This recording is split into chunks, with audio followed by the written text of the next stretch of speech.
Mais s'ils chantaient des cantiques, ils chantaient quels cantiques? Ils avaient l'habitude de chanter quoi?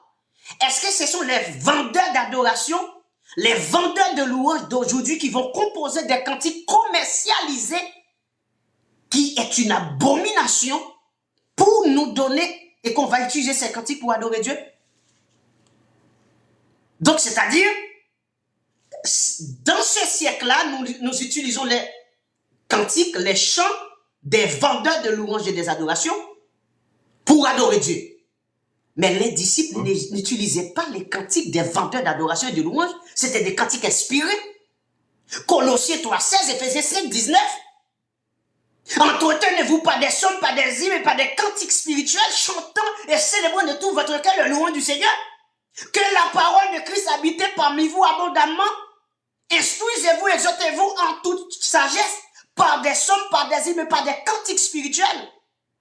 Chantant au Seigneur sous l'inspiration de la grâce. Donc, tout ce que nous devons chanter, utiliser pour adorer Dieu, ce sont les psaumes, les hymnes, les cantiques spirituels.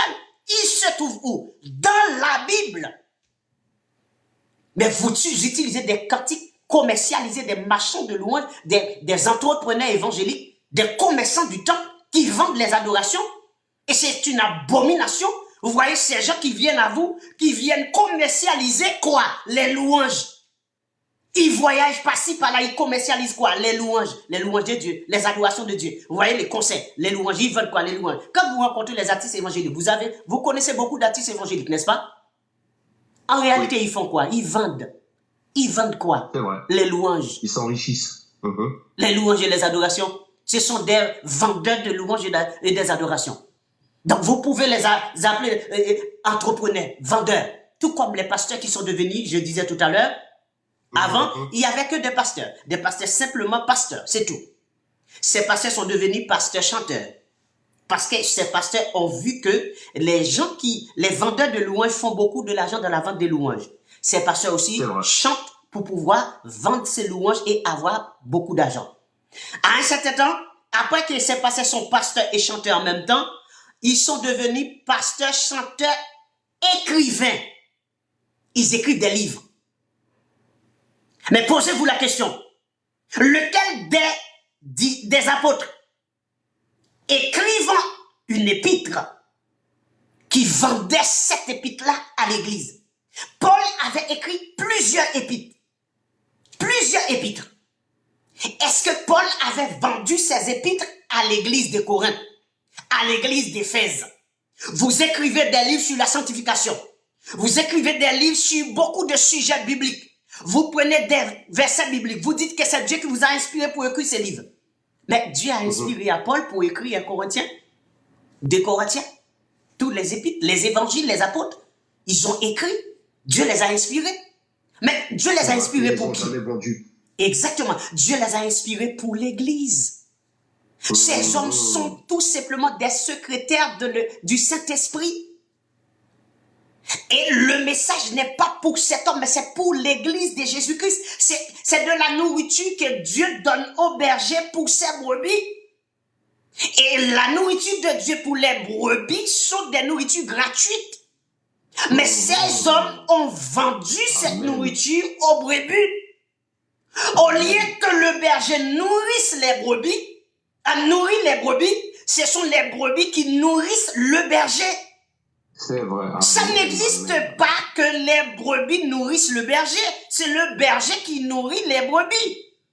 Amen. Le berger peut ne pas pouvoir manger chez lui, mais les brebis doivent manger. Des fois, les gens me disent, mes frères, vous faites trop d'efforts pour l'église. Des fois, il faut... Parce que si quelqu'un, par exemple, une soeur, un frère a un problème pour payer sa maison, l'église doit faire tout pour que la maison de cette soeur soit payée. On ne va pas lui donner un peu, la moitié. Non. L'église va lui donner tout l'argent de son loyer. Parce que si une soeur ou un frère est en difficulté pour, disons, 500 €, vous lui donnez 400 €. Il ne peut pas donner 400 € au propriétaire. Parce que le propriétaire attend 500 €.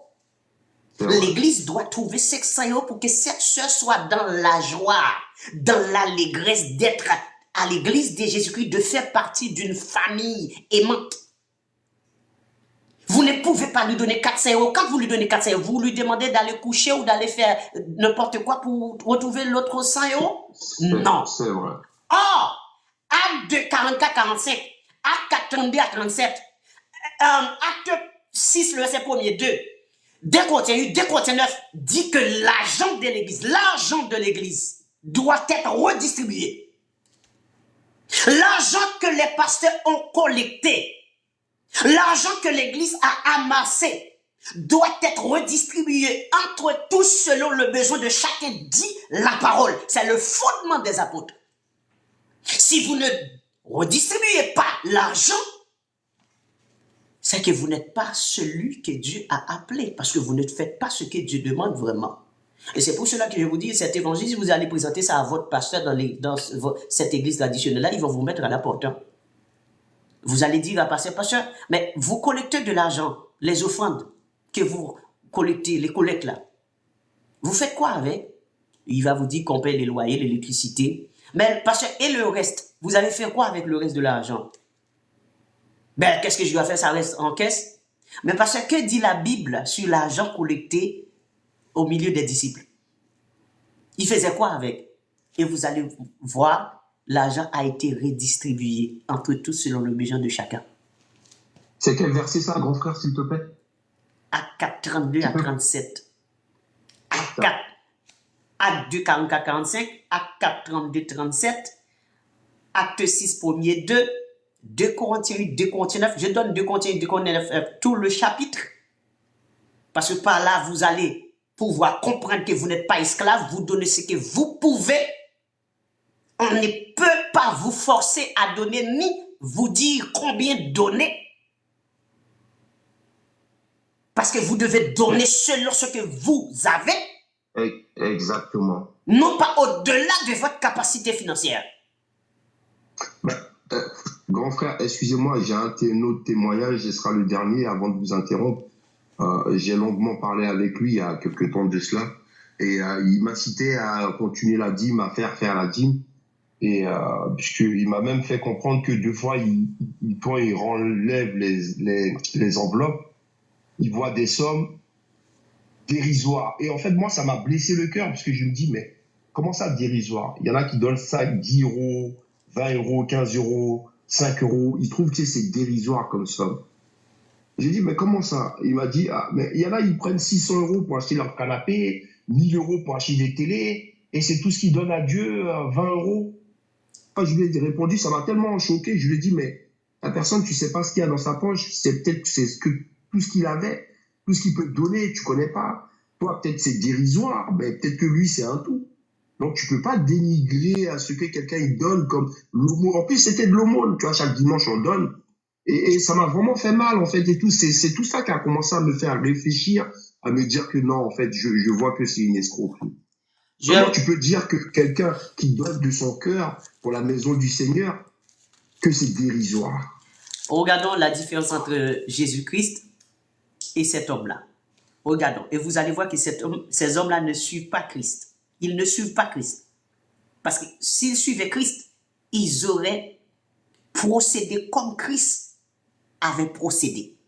Lisons. Amen. Luc 21, le verset 1, 2, 3, 4. Jésus.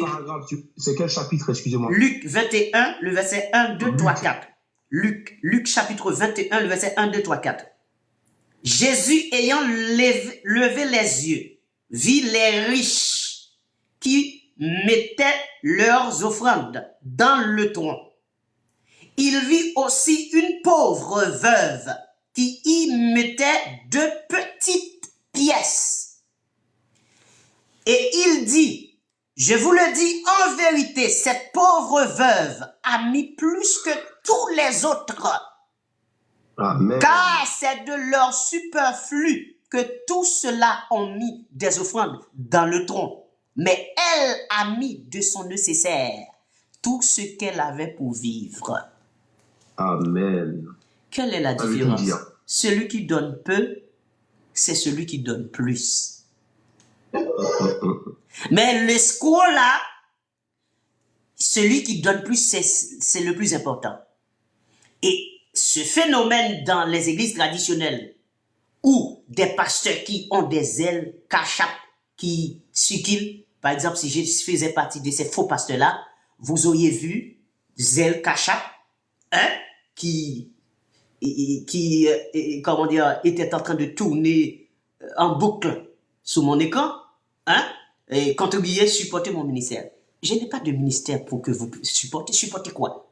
Depuis quand vous avez vu qu'un apôtre avait demandé à quelqu'un de supporter mon ministère? Mais je n'ai pas besoin que vous supportiez mon ministère. Vous allez supporter mon ministère comment? Vous êtes le Saint-Esprit. C'est le Saint-Esprit qui peut supporter mon ministère, gérer mon ministère, conduire mon ministère. Mais ce n'est pas vous. Non. Parce que ce n'est pas vous qui m'avez choisi. Comme dit le Seigneur Jésus-Christ dans Jean 15:16. Donc, il m'a choisi, c'est à lui de prendre soin de mon ministère. Je ne vais pas vous dire de me supporter, de supporter mon ministère, venez supporter, contribuer, nanana. Depuis quand vous demandez à des païens de contribuer? Quand je vais vous demander de contribuer, est-ce que je sais qui vous êtes sur l'internet là? Je ne vous connais pas. Alors, il y aura des prostituées, il y aura des dealers de drogue, il y a des assassins, des criminels, des meurtriers qui vont contribuer pour l'église de Jésus-Christ. Vous avez vu ça dans quelle Bible? Le Seigneur a dit, n'apportez pas le salaire d'une prostituée dans ma maison, le salaire d'un astronome ou les gens qui consultent les morts, les défunts là. Vous n'apportez pas un salaire des drogues, un salaire de malfaits, des fraudes, de vols, des escroqueries, un salaire d'abus de confiance. Vous n'apportez pas ça dans la maison de Dieu. Et d'ailleurs, à l'église de Jésus, ce sont les saints qui contribuent. Ce ne sont pas des païens. Vous n'êtes pas baptisés, vous ne contribuez pas à l'église. Et d'ailleurs, lorsque nous sommes réunis, vous n'allez même pas voir comment nous déposons nos offrandes ou peu importe ce que nous avons. Parce que vous ne faites pas partie de l'assemblée, vous ne faites pas partie des saints. Les saints savent où mettre ce qu'ils apportent. Nous ne passons pas des corbeilles devant vous. Nous ne sommes pas des mendiants. Nous sommes des enfants de Dieu. Et ceux qui doivent contribuer, Dieu les incite. Dieu leur met ça en cœur. Dieu leur parle. Dieu leur dit quoi donner. Vous n'avez pas besoin de dire à quelqu'un, il faut donner tant. Non, Dieu, c'est lui qui est le maître du ministère. C'est lui qui est le maître de la moisson, c'est à Dieu. Non. Si vous pensez que moi, je vais demander, même à non, jamais, je ne fais jamais ça. Je ne touche pas à l'argent. Parce que je m'occupe de la parole dans la prière. Comme dit l'apôtre dans Acte 6. Nous allons nous occuper au ministère de la parole et dans la prière. Les diacres s'occupent des finances ou de la distribution qui doit se faire chaque jour.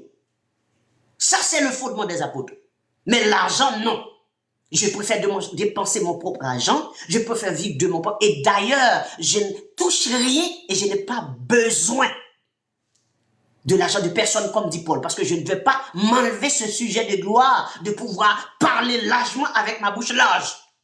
Et j'ai souffert pour prêcher cet évangile. J'ai subi beaucoup de choses pour que je puisse parler avec ma bouche largement ouverte. Pour que personne ne ferme ma bouche. Vous allez inventer quelque chose, pas de problème. Mais ce que vous allez faire là, c'est une invention. Ce ne sera pas vrai. Sinon, ce serait une honte. Puisque Matthieu 5, 20 dit, si votre justice ne surpasse pas celle des pharisiens et des scribes, vous n'entrez point dans le royaume des cieux. Donc, ma justice doit surpasser vos justices. En tant qu'homme de Dieu, ministre de l'évangile. Donc, ce qui fait que, bien-aimés, vous voyez la différence. La pauvre veuve qui dépose et les hommes riches. Les pasteurs, les faux pasteurs d'aujourd'hui vont honorer un homme qui met 78 000 $, si je fais référence aux faux pasteurs d'héros et tout ça. C'est vrai. 78 000 $, 100 000 $. Mais ils vont pas parler de celui qui a mis 5 $. Regardez, la veuve a mis combien? 2 petites pièces. Le Seigneur l'a honoré pour cela. Amen. Les faux pasteurs d'aujourd'hui. Comment? C'est quel chapitre? Ah, grand frère, je vais commencer à lire la Bible vraiment. Luc 21. Ah, n'oublie pas, je ne t'avais pas dit ça, mais il te faut un cahier, stylo, feuille pour souligner votre Bible et pour étudier la Bible vraiment. J'ai tout ça là. J'ai le cahier. Eh bien, n'oublie pas, il faut noter. Avec moi, c'est comme ça. Vous notez, vous vérifiez pour assurer que ce que je dis, c'est vraiment la Bible. Parce que le temps de dire amen à ce que nous ne voyons pas écrit bibliquement, c'est fini. C'est vrai. Ce n'est pas biblique, je n'observe pas. Ce n'est pas biblique, je n'applique pas. Vous ne faites pas ce qui est écrit dans la Bible, je ne vous suis pas. Vous allez me dire, je pense que je crois que, mais gardez ça pour vous, ce sont vos pensées, gardez ça pour vous chez vous. Je veux savoir ce que dit la Bible. Point barre. Maintenant, allons-y voir. Nous étions dans Luc 21, le verset 1er à 4. Et, frère Samuel, il faut noter ça. D'accord? Pour la veuve qui met 2 pièces. 1, 2, 3, 4. 1, 2, 3, 4. Donc, Jésus-Christ a honoré cette femme pour avoir mis 2 petites pièces. Pendant ce temps, les faux pasteurs de Jésus honorent celui qui dépose 78 000, 100 000, 25 000. Toi, tu es un pauvre. Tu vas mettre $5. Ils vont te mettre à la porte. Exactement. Ils vont te mettre à la porte. Si les pasteurs ne redistribuent pas l'argent qu'ils ont collecté ou l'argent que les bien-aimés ont contribué, c'est qu'il y a un problème. Ils ne sont pas sur le fondement des œuvres. Ils ne sont pas des serviteurs de Dieu. Parce que si vous n'avez pas de quoi à manger, à payer votre loyer, à vivre ou quoi que ce soit, c'est à l'église de vous donner de l'argent. Parce que le texte a dit, ils ont redistribué l'argent entre tous selon le besoin de chacun. Acte 4, 32 à 37. Ils ont redistribué. Ils ne prenaient pas de l'argent qui venait des païens ou des gens qui ne sont pas convertis. Quand des pasteurs vont vous dire, oui, on peut prendre de l'argent des gens qui ne sont pas convertis, ce sont des voleurs, des escrocs. Parce que la vraie église de Jésus-Christ n'a pas besoin de l'argent des gens qui ne sont pas convertis. Non. Parce que celui qui doit contribuer, comme dit 2 Corinthiens 8, 5, celui qui doit contribuer, c'est celui qui s'est offert d'abord lui-même à Christ. C'est celui-là qui peut contribuer. Il faut que cette personne soit à Christ. Il faut que cette personne ait été donné lui-même à Christ avant de pouvoir contribuer à l'œuvre de Christ. Vous n'êtes pas converti, vous êtes des païens, vous êtes des églises traditionnelles, vous ne pouvez pas contribuer à l'église de Jésus-Christ. Et vous n'allez pas voir que nous, on va vous demander, ou peu importe que vous nous visitez. Imaginez que vous visitez l'assemblée, là où les assemblées sont réunies, dans les pays où nous sommes. Mais vous n'allez pas voir qu'on va vous présenter une corbeille où on va demander de l'argent. Pas du tout. Ce sont les bien-aimés qui savent où déposer. Mais vous nous visitez, vous ne saurez pas. Et vous ne verrez même pas quand on va déposer. Vous ne verrez pas ça. Ok, j'avais dit, parce que nous allons terminer, j'avais dit qu'on allait voir, est-ce que la dîme, c'est de l'argent? Est-ce qu'il y avait de l'argent à l'époque? Parce que on disait que la dîme, on dit que les pasteurs disent que la dîme, c'est de l'argent. Ou les pasteurs disent, oui, on n'a plus de denrées, on n'est plus au pays, donc on donne de l'argent à la place de la dîme. Mais est-ce que à l'époque, il n'y avait pas de l'argent? S'il y avait de l'argent, pourquoi est-ce que la dîme n'était pas de l'argent? Ou, allons-y voir, est-ce que la dîme c'est de l'argent d'abord? Allons-y, dans Deutéronome, nous avons déjà lu Malachie 3:10, nous avons vu que il n'est pas écrit d'apporter à la maison du trésor 1/10 de vos revenus ou de votre salaire chaque mois. Ce n'est pas écrit, c'est complètement faux. C'est comment dire, c'est un mensonge des faux pasteurs. Ok? Ça n'existe pas. Excusez-moi. Oui, frère Samuel, vas-y, je t'écoute. Où ils ont enlevé 1/10, c'est ça que j'ai pas compris. Ils ont enlevé ça dans quel paragraphe? Alors, dire 1/10. le mot dîme veut dire 10e. Est-ce que tu m'écoutes là? Le mot dîme même par définition, c'est 10e. D'accord. Ça veut dire 10e. Ok? Quand ils disent 1/10, la dîme de vos revenus, ça veut dire 1/10 de vos revenus. Ou 1/10 de votre salaire. Donc, c'est-à-dire, c'est ce qu'ils veulent dire. Mais le texte, il n'est pas écrit d'apporter 1/10 de votre salaire ou de vos revenus chaque mois. Ça n'existe pas. Ce n'est pas écrit, ce n'est pas biblique. Allons-y voir, est-ce que la dîme, c'est de l'argent? Deutéronome 14, le verset 22 jusqu'au verset 29. Deutéronome 14, le verset 22 jusqu'au verset 29. Alors, n'oubliez pas, je vous ai dit que la doctrine est littérale. OK? Puisque la doctrine est littérale, on n'a pas besoin d'interprétation. Et surveillez les faux pasteurs qui vont vous dire l'exégèse, l'herméneutique, bon, et dans la Bible on n'a pas besoin d'interprétation pour la doctrine parce que c'est littéral. Que les femmes se taisent dans les assemblées, vous allez me dire, le verbe se taire dans l'hébreu. Gardez vos raisonnements. C'est écrit noir sur blanc que les femmes se taisent dans les assemblées. Vous n'avez pas compris ça? Il est malsain à une femme de parler dans l'église. Vous n'avez pas compris ça? Quelle interprétation vous avez donnée? À Corinthe, il y avait du désordre. Vous avez vu ça où? Dans le chapitre, vous avez vu qu'il y avait des désordre? Oui, les femmes étaient des prostituées, les femmes ne ceci, les femmes n'écoutaient pas. Vous avez vu ça dans le texte? Avez-vous vu ça écrit dans le texte? Non, ce n'est pas écrit. Donc, c'est soit que vous êtes église des saints ou vous ne l'êtes pas. Si vous n'êtes pas des églises des saints, ne pratiquez pas ce qui est écrit. Et ce n'est pas à vous que la parole s'est adressée. C'est aux églises des saints. Vous êtes des entreprises des hommes d'aujourd'hui. Alors, faites pas attention. On ne vous parle pas. C'est pas à vous. Deutéronome 14, le verset 22, nous allons voir, est-ce que la dîme c'est de l'argent? Et est-ce qu'il y avait de l'argent à l'époque? Puisque les pasteurs disent que la dîme c'est de l'argent. Donc la Bible doit répondre, est-ce que la dîme c'est de l'argent? La Bible, est-ce que la dîme c'est de l'argent? Et la Bible va nous répondre, est-ce que la dîme c'est de l'argent? Parce que la Bible c'est la parole qui parle à travers de la Bible en écriture. Le verset 22, Deutéronome 14. Il est écrit. Regardez, pour ceux qui peuvent regarder sur mon écran, nous allons lire tranquillement. Ok? Tranquillement. Tu lèveras la dîme de tout ce que produira ta semence. Il faut souligner semence. C'est noté? Semence.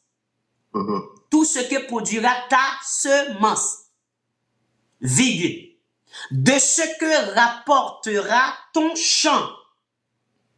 Ton champ. Maintenant, quand? Est-ce que c'est chaque mois? Chaque année. Tu lèveras la dîme de tout ce que produira ta semence, de ce que rapportera ton champ, chaque année. Est-ce qu'on parle de l'argent là? Non, il ne s'agit pas de l'argent. Déjà, on voit déjà que ça, il ne s'agit pas de l'argent. On avance. Le verset 23. Et tu... Alors, ce qui va vous choquer, c'est... ça va vous choquer, je sais que ça va vous choquer. Regardez bien. Le verset 23 va vous choquer. Parce qu'il y a quelque chose que vous ne savez pas. C'est quoi la chose? Et tu mangeras... Tu mangeras quoi? Et tu mangeras devant l'Éternel ton Dieu, dans le lieu qu'il choisira pour y faire résider son nom. Tu mangeras quoi?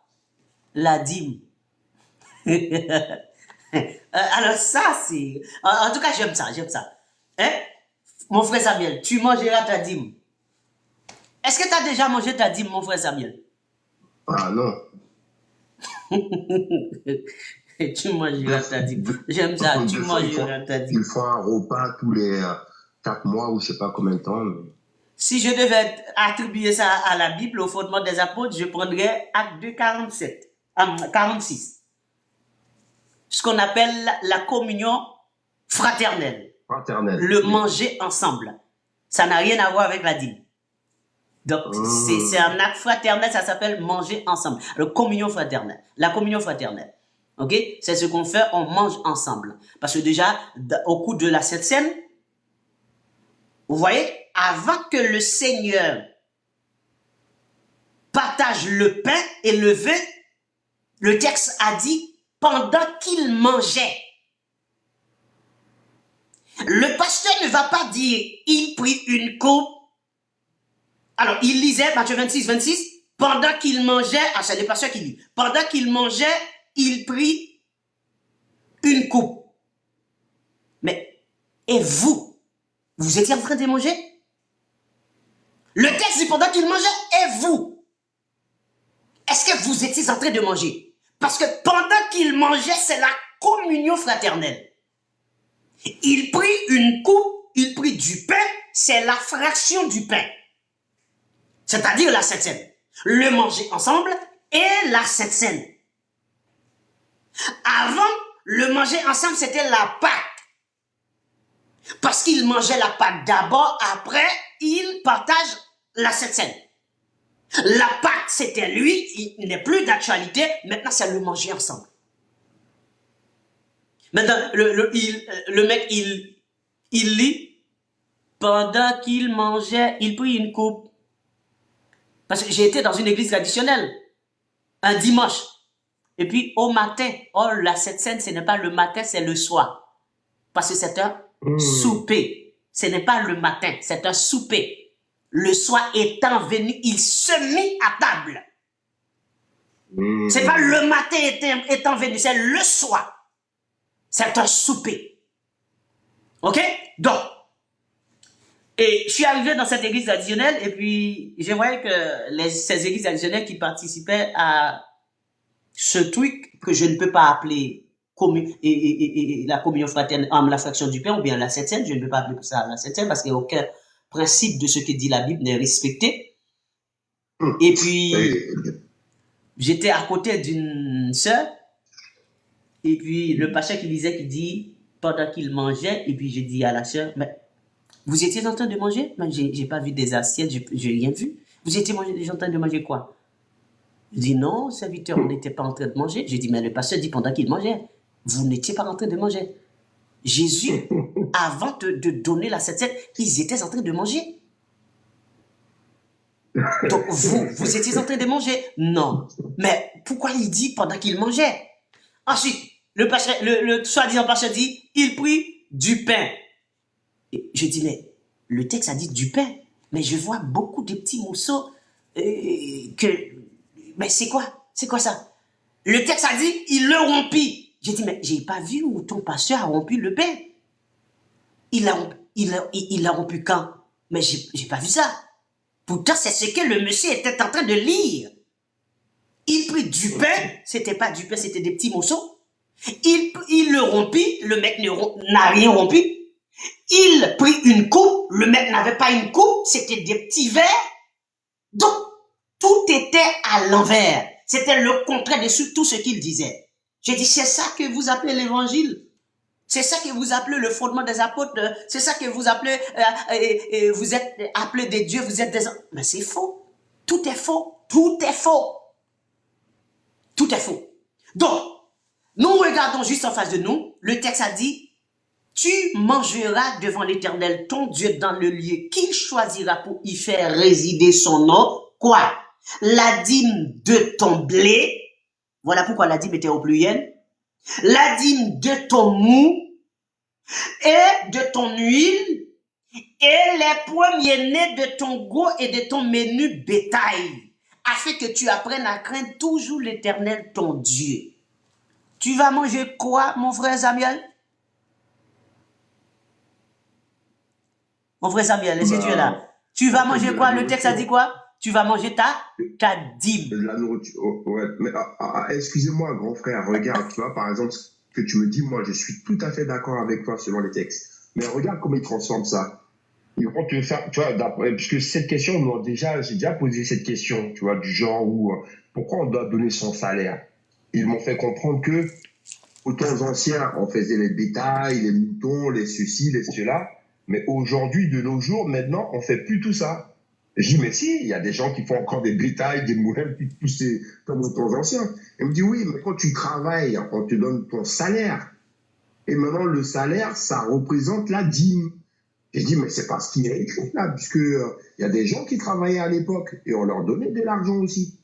C'est ce que nous allons voir, mon frère. C'est ce que nous allons voir pour voir que ces gens, ce sont des menteurs. Ces pasteurs, ce sont des escrocs, des menteurs.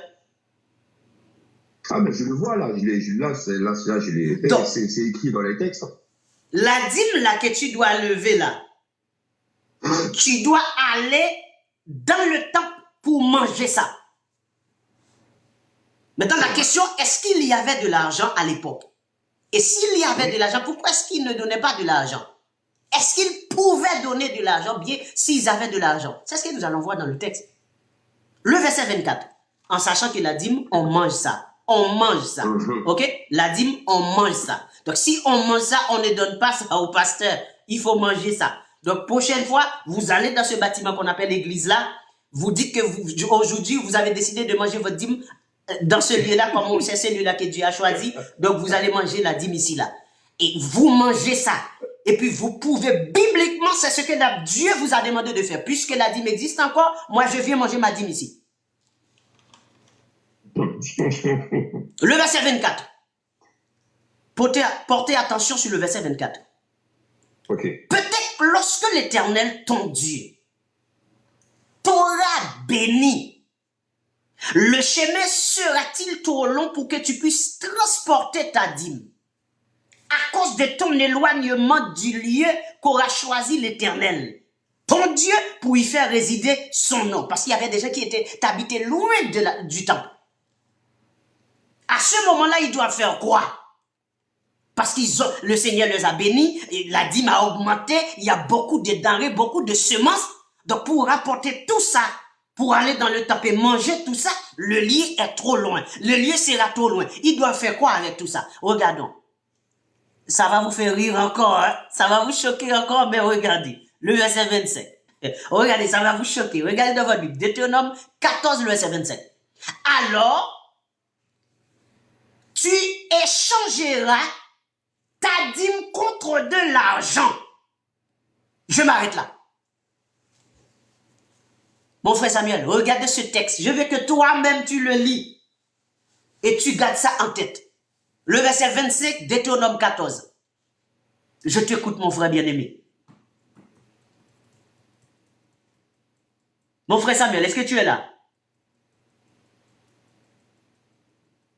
Regarde le texte bien. Alors tu échangeras. Regarde le. Excusez-moi, ça avait coupé, Ah, d'accord. D'accord. Regarde-le. Je te laisse lire le verset 25, mon frère, parce que ça, c'est pour toi, cet enseignement. Et pour tous les autres bien-aimés qui sont en train d'être abusés, égorgés par des faux pasteurs. Alors tu échangeras ta dîme contre de l'argent. Tu serreras cet argent dans ta main et tu iras au lieu que l'Éternel, ton Dieu, aura choisi. Et tu fais quoi avec cet argent? Le verset 26. Là, tu achèteras avec l'argent tout ce que tu désireras. Des bœufs, des brebis, du vin et des liqueurs fortes. Tout ce qui te fera plaisir. Et tu feras quoi avec ça? Tu mangeras devant l'Éternel, ton Dieu, et tu te réjouiras, toi et ta famille. Incroyable. Ça, c'est incroyable, ça. Ah là là, là, maintenant, je ne peux plus me faire avoir, mon frère. Tu vois pourquoi les enseignements, c'est bien? Non, Dieu, franchement, c'est une bénédiction, ça, en fait. Je pense que c'est un signe. Vous connaîtrez la vérité vous affranchira. Non, mon frère, tu es là, j'aurais pu acheter une voiture neuve au magasin. Comment? C'est incroyable, ça.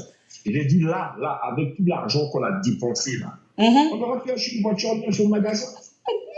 Et toutes ces années, là. Et si seulement c'était possible pour dire à ce pasteur de me rendre tout l'argent que vous m'avez escroqué, et vous m'avez menti pour m'escroquer de l'argent, il faut me rendre tout l'argent, là. Mais mon frère, excuse-moi de te dire ça. Tu sais quoi, il y a beaucoup de nos confrères qui sont là-bas. Moi, je vais leur parler. Comme ça, ils vont suivre tes enseignements, parce qu'il y en a beaucoup, grand frère, je te jure. Ils vont vous mettre ils vont vous mettre dehors. Je te l'avais dit la dernière fois quand on s'est vu là. On s'est rencontrés. Je t'avais dit que si tu vas au milieu de ces gens pour leur dire la vérité, ils vont te dire tout simplement, la porte est libre, ne viens pas nous embêter ici. Tu te sens pas bien? Vas-y. Non, mais grand frère, c'est pas bien, parce que là, ce qu'ils sont en train de faire, c'est de suivre les œuvres du diable. Tout à fait, bien sûr, ce sont des Matthieu 23, 15. Il y a beaucoup de gens comme moi, on ne savait pas ça. Regarde ce que tu viens de me dire, ça même dans la Bible, c'est écrit, mais ça, ils nous le disent jamais. Et c'est le diable qui sert. Ça veut dire que nous, on pensait qu'on faisait ça dans l'amour de Dieu. Mais tout ce qu'on a fait, en fait, c'est zéro. Donc, Est-ce si que on Dieu ne veut, demande même pas ça? exact, si on veut résumer, la dîme, c'est chaque année, pour cette dîme-là qu'on regarde là, et cette dîme-là, on la mange. On ne la donne à personne. C'est chaque année, c'est des semences, c'est ce qui rapporte nos champs. Ce n'est pas de l'argent, ce sont des semences. Si le lit est trop loin pour que tu puisses transporter ta dîme, puisque à l'époque il y avait de l'argent, Dieu a dit, tu échangeras ta dîme contre de l'argent. Cela veut dire clairement, la dîme n'est pas l'argent. Je suis d'accord. L'argent n'est pas la dîme non plus. Je suis d'accord. On peut vendre la dîme et on peut acheter avec l'argent d'autres choses pour constituer la dîme. Effectivement. Mais je peux te poser une question, grand frère. D'où il sort qu'il faut donner ça chaque mois? Dans quel paragraphe, en fait? Pourquoi ça, j'ai posé cette question-là, en fait. Et ça n'existe pas. Il me fait comprendre que... Oui. Ça n'existe pas, mon frère. Ça n'existe pas. Ça n'existe pas. Alors, il y a une bien-aimée sur YouTube qui a mis 2 CD pour 15 $. Donc, les vendeurs d'adoration, là, 2 CD pour 15 $. Bon, c'est surtout quand ils font des concerts. Vous voyez que et 25 $, 35 $ adultes, 25 $ enfants, ou bien 15 $ enfants, ou 10 $ enfants. Donc, ça dit, un enfant doit payer pour adorer Dieu, tout comme les adultes payent pour adorer Dieu. Donc, ce sont des volets, des escrocs. Quand vous voyez les marchands d'adoration, les marchands de louange, là, les gens qui se disent artistes évangéliques, Dieu n'a jamais appelé personne pour chanter. Les apôtres étaient dans les rues en train d'évangéliser, d'annoncer la bonne nouvelle. Ils n'étaient pas en train de chanter. Paul n'était pas sur les places publiques en train de chanter. Les disciples n'étaient pas sur les places publiques en train de chanter. Vous ne pouvez pas dire où vous avez vu un disciple avait érigé un strade pour organiser un concert, ou chanter, ou donner des concerts par-ci, par-là, ou vendre des louanges ou des adorations. Ça n'existe pas. Ces chanteurs évangéliques, soi-disant, ce sont des voleurs, des escrocs, des filles du diable, des blasphémateurs, parce qu'ils ont osé vendre les louanges du Seigneur. Et ces gens, il faut crier derrière ces gens-là. Il faut les chasser. Il faut les dénoncer. Il faut les appeler même vendeurs évangéliques, marchands de louanges, vendeurs évangéliques, marchands, commerçants du temple. Il faut les appeler comme ça, parce que ce sont des commerçants. Leur rôle, leur métier, c'est la vente des adorations et des louanges.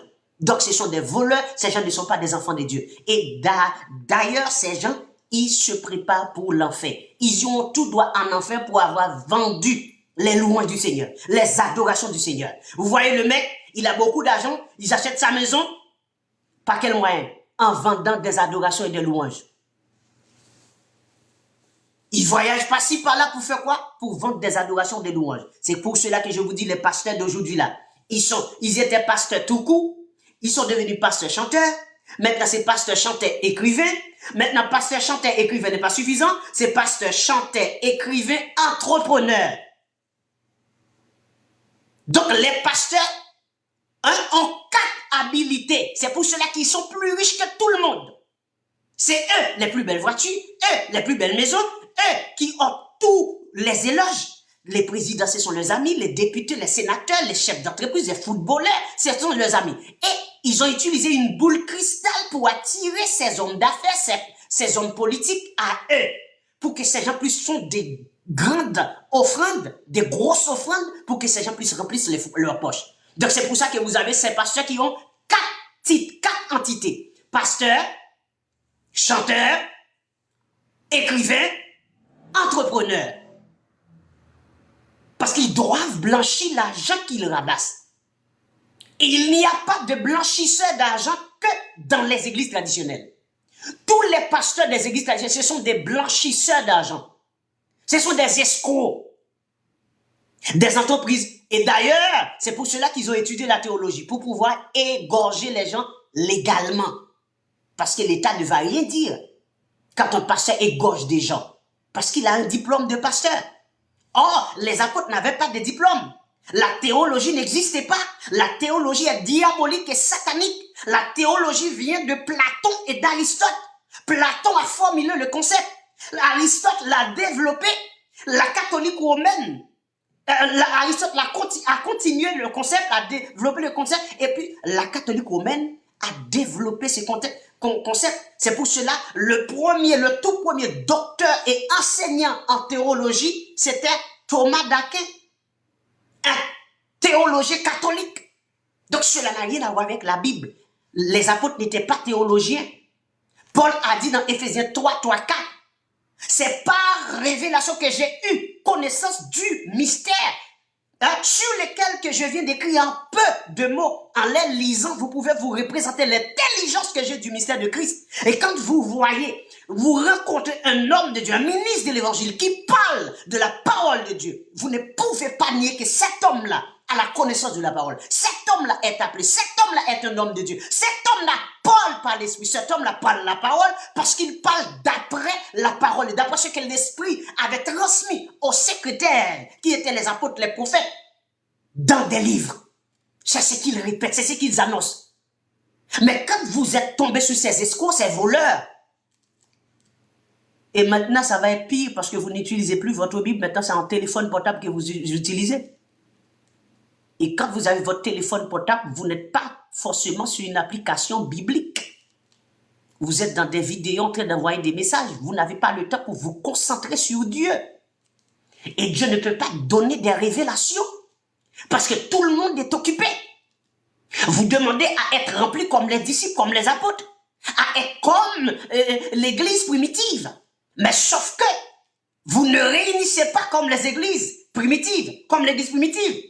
Parce que l'église primitive réunissait chaque jour à 2,46, à 2,47, à 42, à 19,9, acte 6,1. Hébreux 3, le verset 12, 13, c'est chaque jour.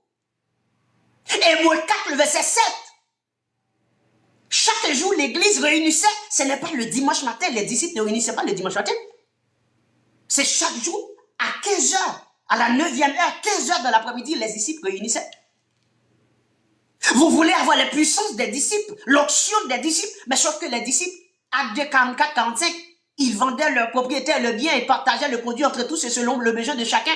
À 4, 32, ils redistribuaient tout ce qu'ils avaient amassé entre tous selon le besoin de chacun.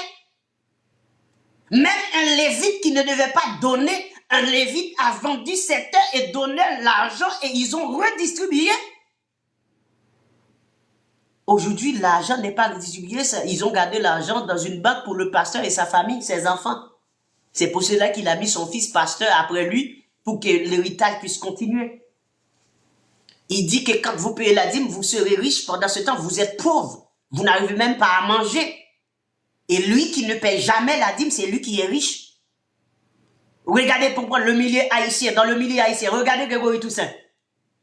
Il a déjà annoncé, parce qu'il a un simulacre démoniaque qu'il appelle 40 jours de jeûne, qu'il organise chaque année. Il a déjà fait ses budgets qu'il doit collecter 10 millions de dollars cette année. Ce volet haïtien qu'on appelle Grégory Toussaint. Et je vous le dis déjà, c'est un sataniste. Je n'ai aucun doute là-dessus. C'est un démon, un sataniste très puissant. Et c'est le pasteur haïtien le plus puissant et le plus démoniaque. Il est plus riche financièrement, il est plus démoniaque aussi. Et je n'ai aucun doute là-dessus. Dieu me l'a montré en train de faire ces trucs-là. Je ne parle même pas des points doctrinaux, où je vais dans la parole de Dieu. Non, même pas.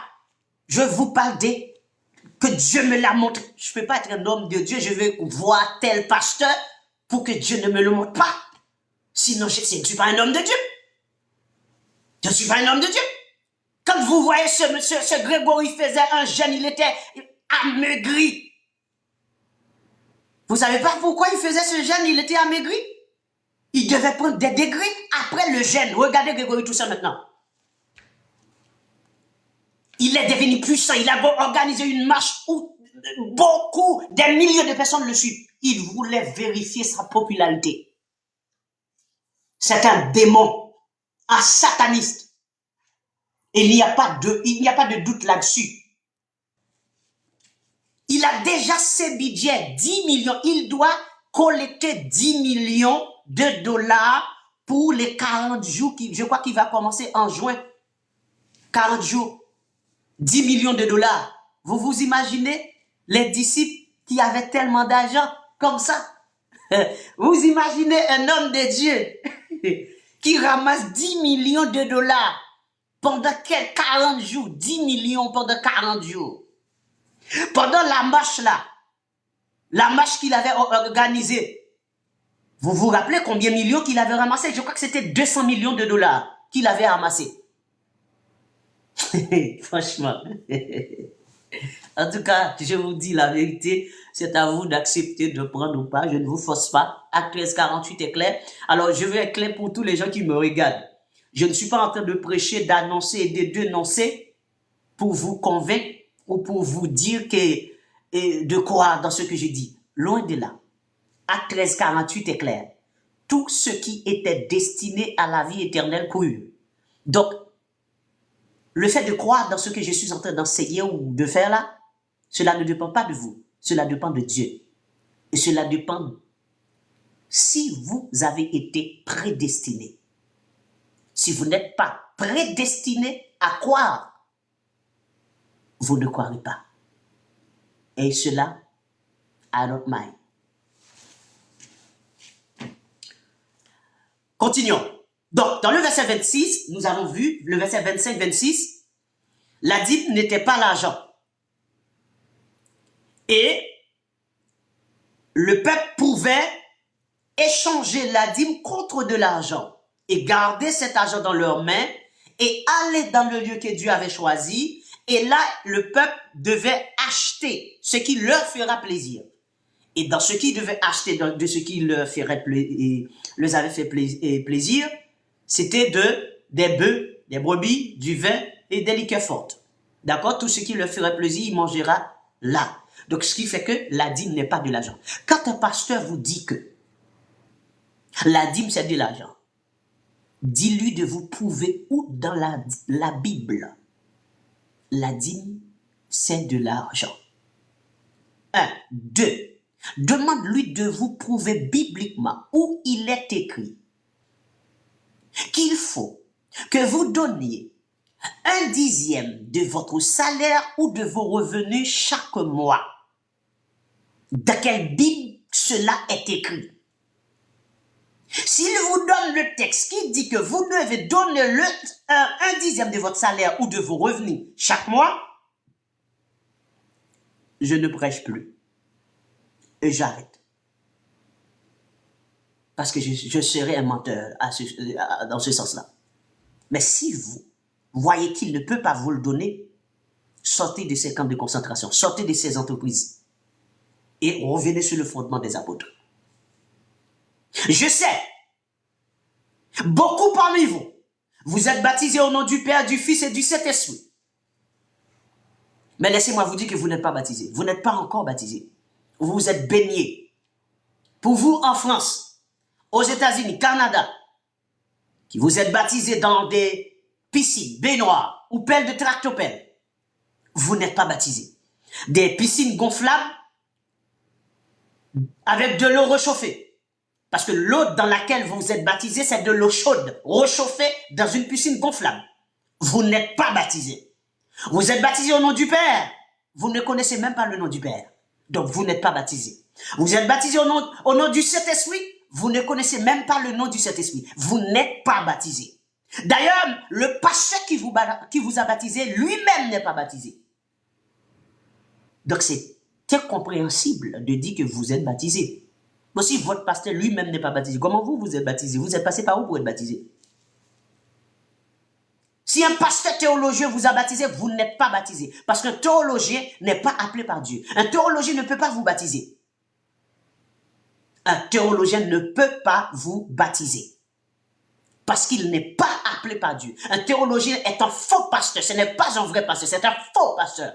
Dieu ne le connaît pas. Et c'est la preuve pour prouver que Dieu ne l'a pas appelé, il est allé étudier la théologie. C'est pour cela, quand ces professionnels qui ne sont pas des pasteurs, qui sont des théologiens escrocs, ils viennent, ils construisent ou bien ils louent un bâtiment, ils appellent ça église. Et puis ils commencent à vous dire d'apporter 1/10 de vos salaires. Et vous vous comportez comme des zombies, vous ne lisez pas. Vous ne savez pas que ça n'existe pas. 1/10 de vos salaires bibliquement, ça n'existe pas, c'est faux. Vous ne devez rien à cet escroc. Vous n'avez pas à apporter 1/10 de votre salaire ou de vos revenus. Ça n'existe pas, ce n'est pas écrit, ce n'est pas biblique. Malachie 3:10 n'a jamais dit d'apporter 1/10 de votre salaire ou de vos revenus chaque mois. C'est faux. Mais lisez Malachie 3:10. Est-ce qu'il est écrit d'apporter 1/10 de vos revenus? Pourquoi vous faites ça? Ça n'existe pas. C'est pour cela les pasteurs professionnels théologiens, là, vous devez fuir ces escrocs. Et si vous avez un pasteur qui vous dit qu'il est théologien, c'est la preuve qu'il n'est pas appelé par Dieu. Parce que l'apôtre a dit, Éphésiens 3:3, c'est par révélation que j'ai eu connaissance. Si votre pasteur ne dit pas, j'ai eu connaissance par la révélation, ce n'est pas un vrai pasteur. S'il vous dit que j'ai eu connaissance par la théologie, c'est un faux pasteur. Ce sont des adeptes de Platon et d'Aristote. D'accord? Donc ce ne sont pas des serviteurs de Dieu. Ce sont des faux pasteurs. Vous êtes baptisés au nom du Père, je sais, beaucoup d'entre vous, vous êtes baptisés au nom du Père, du Fils et du Saint-Esprit. Vous n'êtes pas baptisés. Vous n'êtes pas baptisés. Vous allez me dire, mes frères, comment ça je ne suis pas baptisé? Je vous dis que vous n'êtes pas baptisés. Maintenant, questionnez-moi. Vous n'êtes pas baptisé. Vous ne savez même pas comment s'appelle le Saint-Esprit. Donc, vous n'êtes pas baptisé. Vous ne savez même pas comment s'appelle le Père. Vous n'êtes pas baptisé. Vous allez dire, le nom du Père, Jéhovah, Shaddai, Adonai, Elohim. Donc, vous avez oublié Akadouz, il n'y a de salut en aucun autre. Hein? Et en aucun autre nom. Il n'y a pas un autre.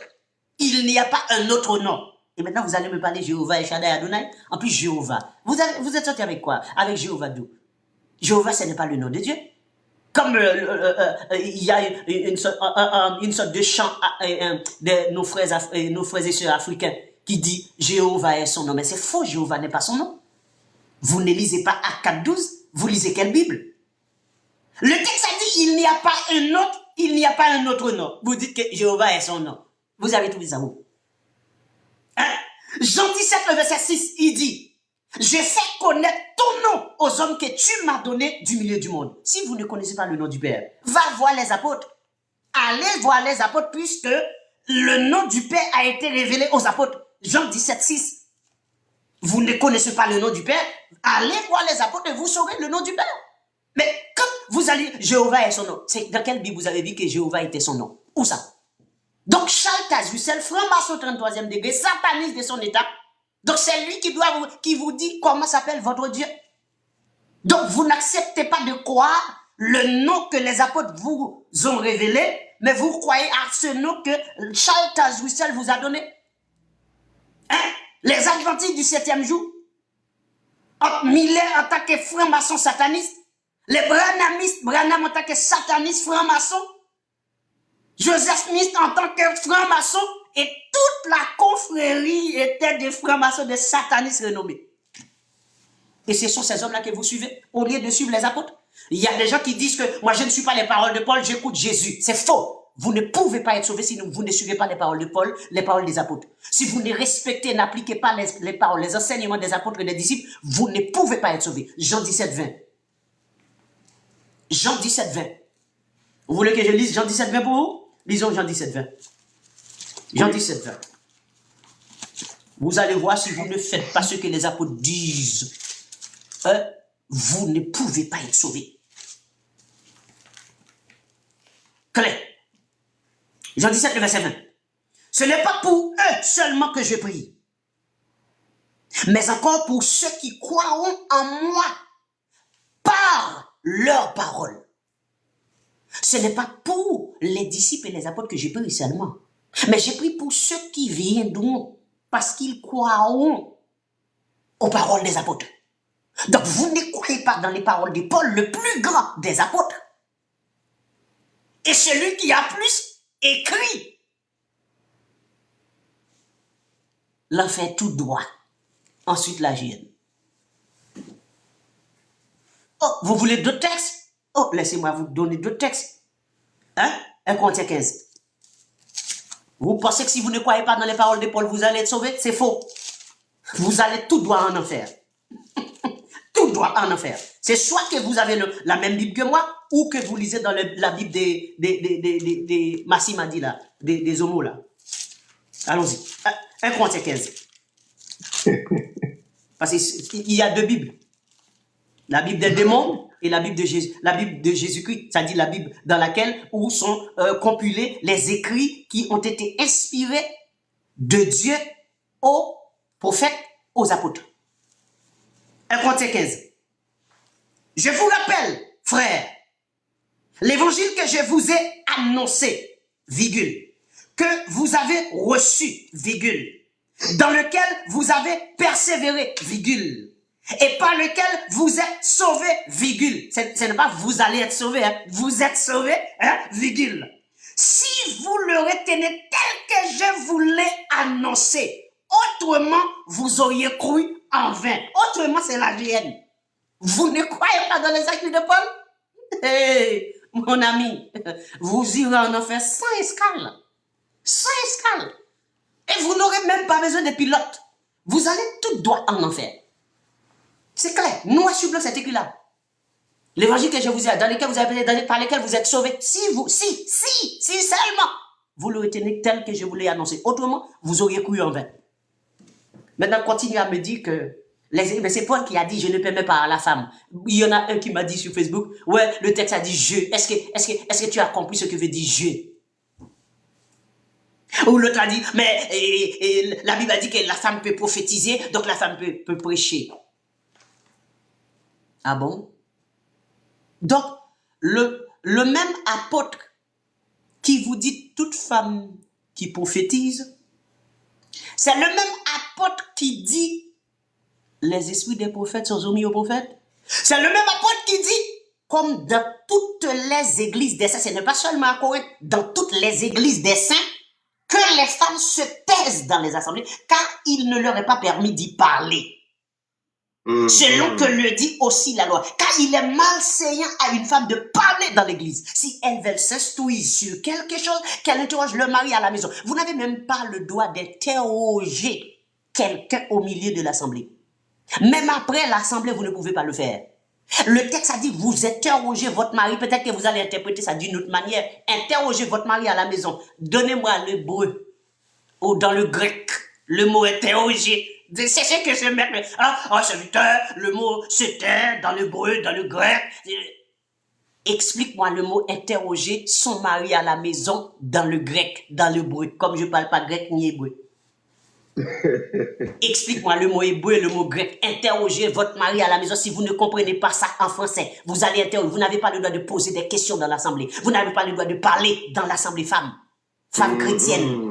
Je ne parle pas aux femmes qui ne sont pas chrétiennes. Je parle aux femmes chrétiennes, les femmes qui font profession de servir Dieu, les chouchous du Seigneur. Parce que les femmes, ce sont des chouchous du Seigneur. Pourquoi? Parce que Dieu, le Seigneur a dit, hein, Marie, aimez vos femmes comme Christ a aimé l'Église. Et cette responsabilité est gigantesque pour l'homme d'aimer sa femme comme Christ a aimé l'Église. Quand vous étudiez l'amour de Christ pour l'Église, que nous n'allons jamais arriver à comprendre cet amour, ça nous dépasse. C'est-à-dire notre responsabilité envers notre épouse, ça nous dépasse. Donc maintenant, si un pasteur traditionnel peut m'expliquer, interroger son mari à la maison, ça veut dire quoi dans le bruit, dans le grec, ça me ferait plaisir. Parce que ces hommes disent, vous ne comprenez pas, frère. Qu'est-ce que je ne comprends pas? Si une femme veut questionner, elle doit le faire chez elle. Quelle interprétation que vous devez donner avec ça? Mais c'est clair. Tu veux poser une question? Va faire ça chez toi. Demande à ton mari chez toi. Ce n'est pas là, dans l'assemblée. Chez toi. Demande à ton mari chez toi. C'est ce que dit. Si elle veut se suivre sur quelque chose, qu'elle interroge le mari à la maison. Car il est malsain à une femme de parler dans l'église. C'est littéral. Vous voulez interroger, vous voulez poser une question, il y a quelque chose que vous n'avez pas compris, femme. Au milieu de l'assemblée, pendant le serviteur enseigne, allez chez vous, demandez ça à votre mari. C'est ce que dit la Bible. Vous voulez interpréter cette phrase? Interrogez votre mari à la maison? Donnez-moi l'hébreu et le grec, parce que je ne connais pas l'hébreu et le grec comme je ne parle pas.